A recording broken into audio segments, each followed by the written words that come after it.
Assalamualaikum warahmatullahi wabarakatuh. Shalom Om Swastiastu, Namo Buddhaya. Selamat sore Dewan Juri yang terhormat, rekan-rekan finalis UNES Lawfest 2020, serta segenap panitia pelaksana UNES Lawfest 2020. Izinkan saya, Nauli Marsusila Lubis, dari Universitas Negeri Semarang, mempresentasikan karya tulis saya yang berjudul Napaktilas Demokrasi, Menakar Implementasi Kebebasan Berekspresi sebagai Pilar Demokrasi pada Masa Pandemi COVID-19. Tolong di next, Mbak.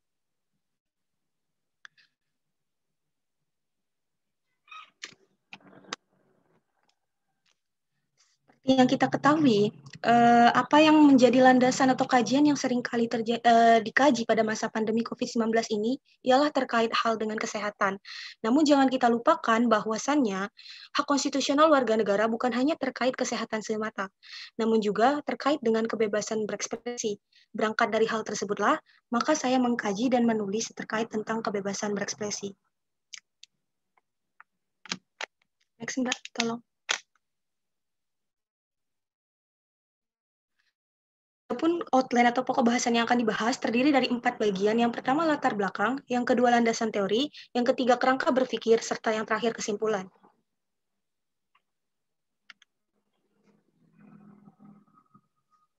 Tolong di next, Mbak. Adapun latar belakang yang Mbak, tolong di next. Adapun latar belakang yang mendasari tulisan ini didasari oleh 4 aspek. Yang pertama, kebebasan berekspresi itu adalah bagian dari hak asasi manusia dan juga telah dilindungi oleh konstitusi serta undang-undang.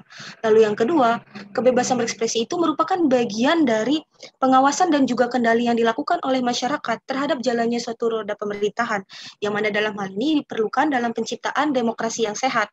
Lalu yang ketiga, adanya pandemi COVID-19 membawa perubahan pada kehidupan manusia, yang juga membawa pengaruh pada media kebebasan berekspresi.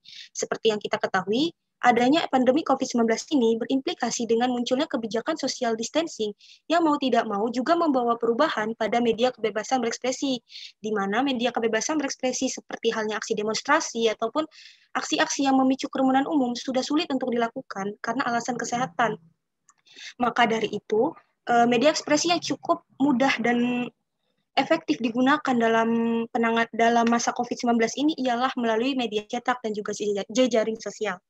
Namun, tidak dapat kita pungkiri bahwa ada beberapa pelanggaran akan kebebasan berekspresi, terutama selama masa pandemi ini, di mana salah satunya juga terjadi pada media cetak dan juga jejaring sosial. Adapun rumusan masalah yang dikaji ialah yang pertama, bagaimana kebebasan berekspresi itu pada masa pandemi COVID-19, dan yang kedua, bagaimana implementasi kebebasan berekspresi pada masa pandemi COVID-19. Di next, Mbak.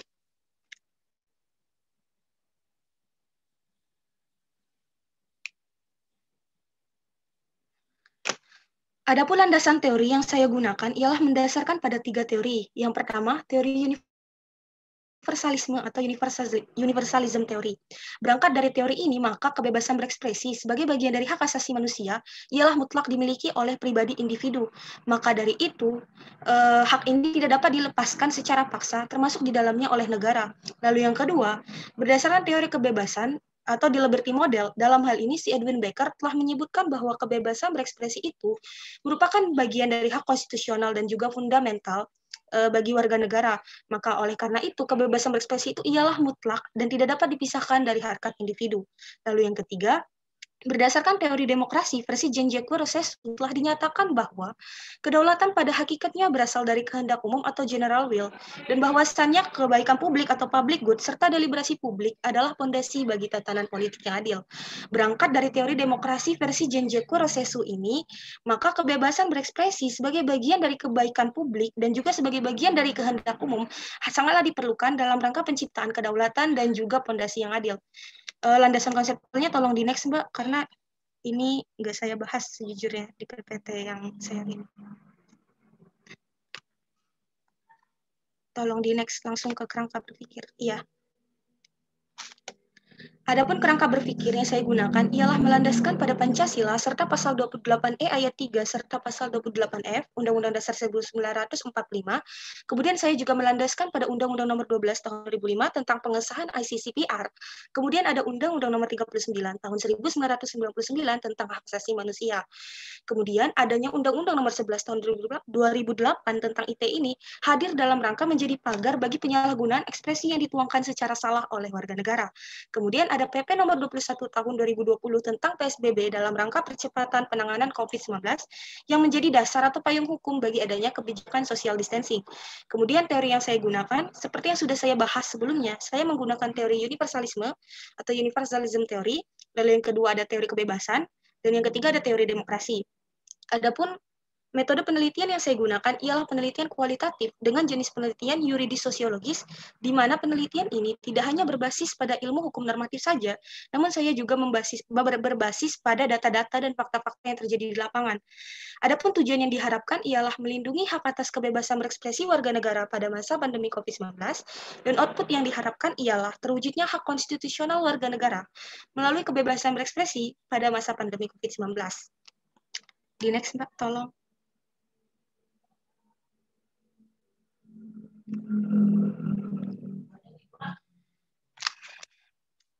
Dalam hal ini, Setara Institut telah mengelompokkan atau mengkategorikan skor pada rentang angka 1 sampai dengan 7, di mana angka 1 menunjukkan tingkat pemenuhan hak asasi manusia yang rendah, dan angka 7 menunjukkan tingkat pemenuhan hak asasi manusia yang tinggi.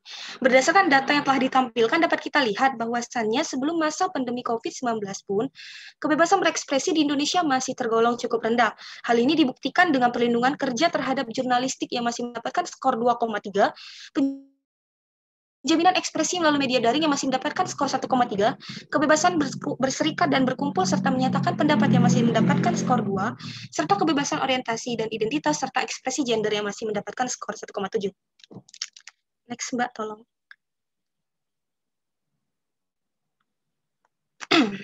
Di lain sisi, di lain sisi, saya juga mendapatkan data dari Lembaga Freedom House Indonesia pada tahun 2020, di mana disebutkan bahwasannya Indonesia mendapatkan skor 49 dari total skor 100, dan Indonesia masih berada pada kategori partially free. Maksud partially free di sini artinya Indonesia masih berada pada situasi di mana hak untuk mendapatkan kebebasan berekspresi belum sepenuhnya terpenuhi. Maka dari itu, Indonesia masih memiliki pekerjaan rumah yang harus dibenahi terkait pemenuhan hak atas kebebasan yang salah satunya juga mencakup kebebasan berekspresi. Di next, Mbak, tolong.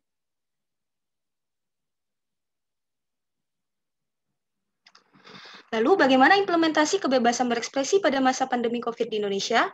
Seperti yang kita ketahui, bahwa kebebasan berekspresi dapat dilakukan melalui berbagai media, misalnya saja tulisan, demo, ataupun aksi demonstrasi. Namun adanya pandemi COVID-19 ini juga membawa perubahan pada berbagai kehidupan dan bidang pada kehidupan manusia, yang mana dalam hal ini media kebebasan berekspresi juga turut terpengaruh. Maka dari itu, media cetak dan juga jejaring sosial hadir sebagai media yang paling efektif dalam rangka karena jauh lebih aman dari segi kesehatan.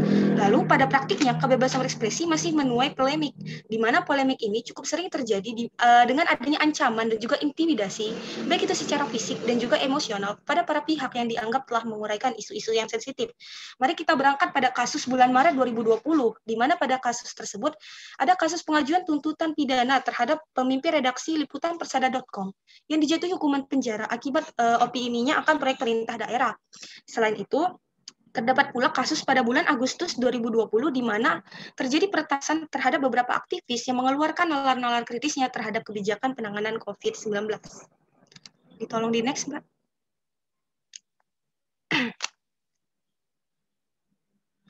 Lalu bagaimana peran Undang-Undang ITE ini atau Undang-Undang Nomor 11 Tahun 2008 ini? Dalam hal ini, Undang-Undang Nomor 11 Tahun 2008 hadir dalam rangka mencegah adanya penyebaran berita bohong ataupun informasi lainnya yang terkait dengan pengarahan pada penghinaan presiden. Namun sejatinya tidak dapatlah kita pungkiri bahwa hadirnya Undang-Undang ITE ini dapat menjadi pisau bermata dua bagi kebebasan ekspresi warga negara. Selain itu, berdasarkan data yang telah dihimpun oleh Amnesty International, setidaknya ada 53 pihak yang telah dituduh melakukan penyebaran berita bohong ataupun penghinaan terhadap presiden. Hal ini harus mendapatkan kajian lebih mendalam, karena hal tersebut dapat menjadi sebuah kriminalisasi bila mana hal tersebut tidak dapat dibuktikan. Tolong di next, Mbak.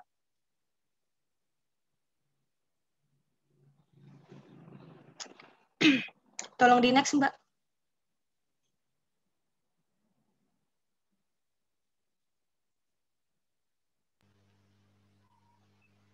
Sudah, apakah belum terlihat yang kesimpulan, Mbak?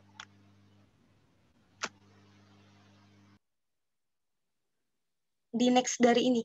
Nih. Lalu bagaimana peran aktif daripada pemerintah dalam mengawal demokrasi kebebasan berekspresi, terutama pada masa pandemi COVID-19. Dalam hal ini, ada dua cara yang dapat dilakukan oleh pemerintah. Yang pertama, dengan adanya kebebasan atas informasi. Dalam hal ini, setiap warga negara haruslah diberikan kemudahan dalam mengakses informasi, termasuk di dalamnya juga akses-akses kepada lembaga publik.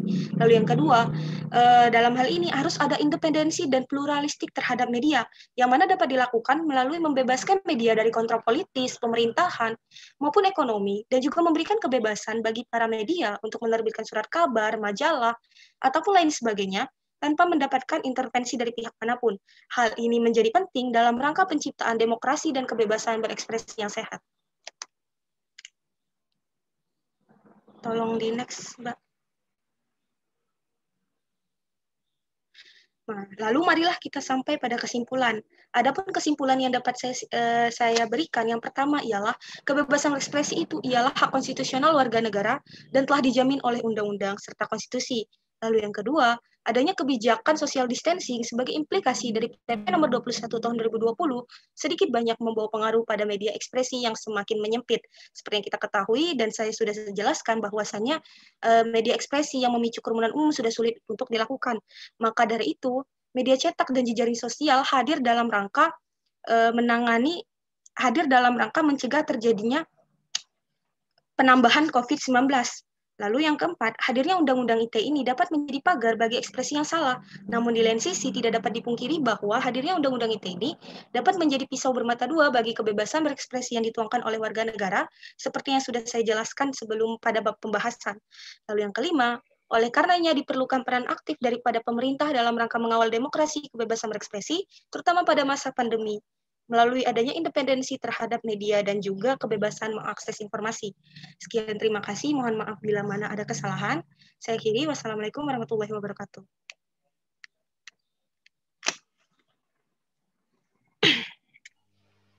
Baik, untuk selanjutnya dipersilahkan Bapak Ibu Dewan Juri untuk masukan atau pertanyaannya.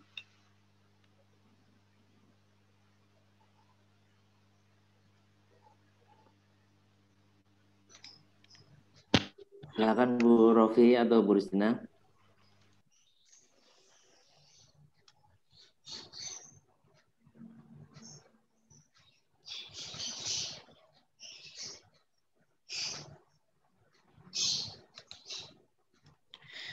Coba saya dulu ya sedikit ya. Oke, Naulim, menarik ini. Saya senang kami membahas tentang kebebasan berekspresi yang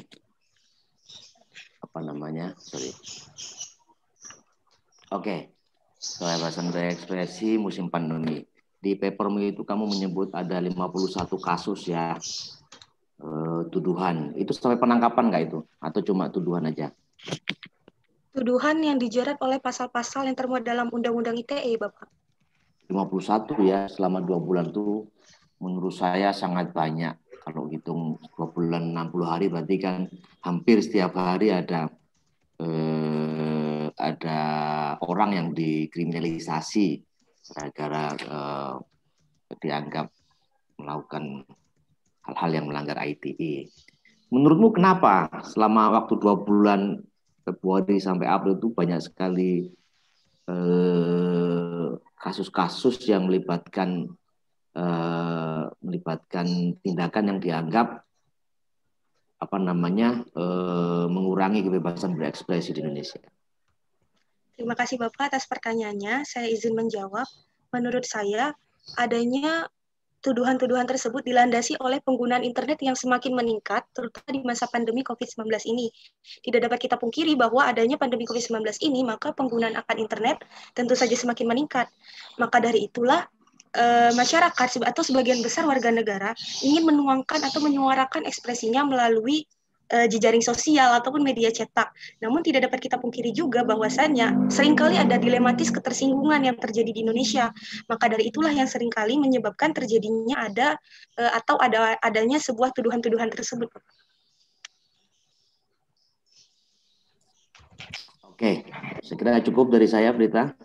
Terima kasih, Bapak. Nauli, oke. Terima kasih, Mbak Danita. Untuk selanjutnya, Ibu Rofiwa Hanisa, dipersilahkan. Iya, terima kasih Mbak Prita. Nauli bacanya bagus. Hanya saya perlu konfirmasi saja. Karena seringkali undang ITE dianggap sebagai undang karet ya, semuanya bisa dijerat dengan dalih melakukan perbuatan yang menyinggung, kemudian itu terkena pasal dalam Undang-Undang ITE, walaupun sebetulnya juga dengan KUH pidana kalau itu memungkinkan. Nah, saya ingin tahu karena kesimpulan paling tidak ketika membuat tulisan itu ada rekomendasi atau saran seperti apa sih yang ideal sebetulnya kebebasan berekspresi menurut Nauli gitu. Terima kasih. Terima kasih banyak Ibu atas pertanyaannya. Seperti yang sudah saya tuliskan di dalam saran, menurut saya dibutuhkan sebuah produk hukum baru dalam rangka memberikan batasan bagaimana kebebasan berekspresi itu dituangkan oleh warga negara. Apakah kebebasan berekspresi itu hanya sebuah nalar-nalar kritis atau opini kritis yang dituangkan oleh warga negara, ataukah memang hal tersebut merupakan sebuah ujaran kebencian, dan hal tersebut pun perlu melakukan kajian lebih dalam lagi. Karena seperti yang kita ketahui bahwasanya pandemi COVID-19 ini pun yang seringkali dibahas ialah terkait kesehatan semata. Namun kita lupa bahwa demokrasi itu tidak boleh dilupakan. Maka dari itu menurut saya pribadi dibutuhkan sebuah aturan hukum baru sehingga aturan hukum itu memberikan batasan-batasan yang jelas terkait bagaimana batasan terkait kebebasan berekspresi warga negara. Dan menurut saya pribadi, batasan terkait kebebasan berekspresi itu dapat dituangkan, dapat dilandasi oleh Pancasila. Selama tidak melanggar apa-apa yang dituangkan oleh Pancasila dan juga dasar negara Indonesia, menurut saya kebebasan ekspresi yang dituangkan oleh warga negara itu adalah sah. Terima kasih, Bu. Oke, baik. Terima kasih, Nauli. Saya kembalikan ke Mbak Prita lagi. Terima kasih Bu Rofiwa Nisa.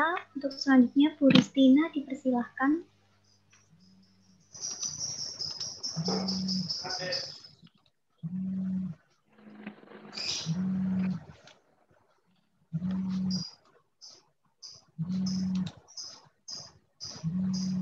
Mohon maaf Bu Ristina belum di-unmute. Ini menarik manakala saat ini kita tahu bahwa Undang-Undang ITE itu menjadi jurus yang digunakan pemerintah ketika menjerat anak-anak terkait dengan ujaran-ujaran kebencian itu. Nah, seperti kita ketahui, kita bisa melihat bagaimana kemudian kebebasan berekspresi itu seolah-olah ada yang ada batasannya karena memang berhadapan dengan undang-undang yang sangat elastis itu.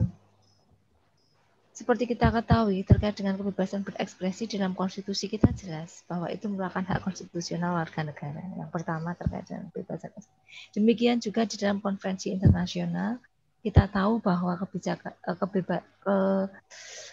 kebebasan berekspresi juga menjadi sebuah norma yang sifatnya universal yang diterima oleh hampir seluruh masyarakat di dunia terkait dengan salah satu perwujudan atau manifestasi dari hak asasi manusia itu sendiri. Pertanyaan saya, kira-kira ke depan apakah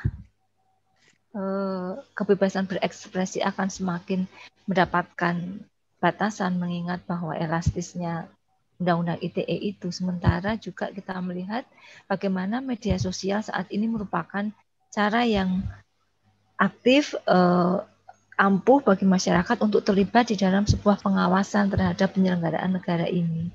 Nah, ini menjadi sebuah persoalan manakala kita melihat banyak saat ini nalar-nalar terkait dengan bagaimana memanifestasikan keinginan dari masyarakat itu, kemudian ketika mereka menyoroti sebuah kebijakan yang faktanya memang kita melihat di era pandemi tadi sudah disebutkan ada cukup banyak kasus yang kemudian ada sanksi dari pemerintah. Nah, ini menjadi pisau bermata dua menurut saya dalam perspektif HAM, perspektif hak konstitusional. Kemudian di satu sisi memang pemerintah harus ada check and balances, harus ada fungsi controlling dari pemerintah, dari siapapun. Apalagi di era saat ini, di era keterbukaan informasi, bahwa pemerintah tidak boleh dong menutup diri untuk tidak menerima kritik atau anti kritik. Nah, kira-kira ke depan dimungkinkan tidak revisi Undang-Undang ITE kemudian terkait dengan hukum yang dicita-citakan atau ius constituendum. Mungkin itu dari saya. Terima kasih Mbak Nauli. Terima kasih Ibu atas pertanyaannya. Seperti yang saya sudah bahas pada saat saya menyarankan adanya pembentukan produk hukum baru terkait yang membahas terkait batasan kebebasan berekspresi ini. Nah, menurut saya pribadi hal tersebut dimungkinkan. Seperti yang kita ketahui bahwasannya Undang-Undang ITE ini pun sebenarnya sudah ada perubahan, yakni melalui Undang-Undang nomor 19 tahun 2016. Namun yang menjadi permasalahan yang jadi saya permasalahkan di sini ialah ketentuan yang tertera dalam pasal 27 serta pasal 28, yang mana hal tersebut bisa menimbulkan multi tafsir. Nah, menurut saya pribadi, apa yang telah tertuang dalam Undang-Undang nomor 19 tahun 2016 itu sendiri masih memerlukan sebuah revisi. Dan apakah itu mungkin? Bagi saya itu mungkin selama pemerintah ingin ataupun ada ingin atau berkenan untuk memajukan kebebasan berekspresi. Seperti yang saya sudah sebutkan sebelumnya, bahwasannya apa yang bisa dilakukan oleh pemerintah dalam mengawal demokrasi kebebasan berekspresi di masa pandemi ini dengan memberikan independensi terhadap media serta adanya kemudahan dalam mengakses informasi. Bila mana kedua hal tersebut sudah dilakukan oleh pemerintah, saya yakin bahwasannya kebebasan berekspresi di Indonesia ke depannya akan semakin meningkat. Karena hal tersebut haruslah menjadi hak fundamental ataupun hal dasar yang harus diselesaikan terlebih dahulu. Begitu Ibu menurut saya. Ya, ada satu lagi. Ini hanya sekedar terkait dengan pernyataan tadi ya. Di dalam undang-undang itu kita sering mengenal ada yang disebut dengan blanket norma yang tertutup. Jadi butuh penafsiran. Tetapi faktanya kita melihat dari pasal-pasal yang sudah disampaikan itu sangat multitafsir. Dan memang di dalam undang-undang sangat dimungkinkan hal seperti itu terkait dengan multitafsirnya karena ada yang disebut dengan blanket norm di dalam undang-undang. Itu saja Mbak Nauli. Terima kasih Ibu. Saya kembalikan ke host. Terima kasih Mbak Prita. Ya, baik, terima kasih Bu Ristina dan terima kasih untuk peserta 7.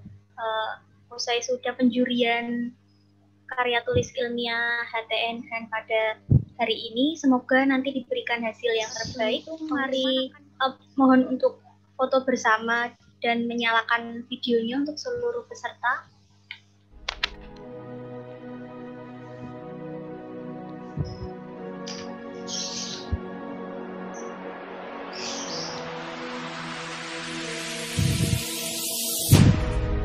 Ya. 1, 2, 3. Ya, jempolnya semuanya. 1, 2, 3. 1, 2, 3.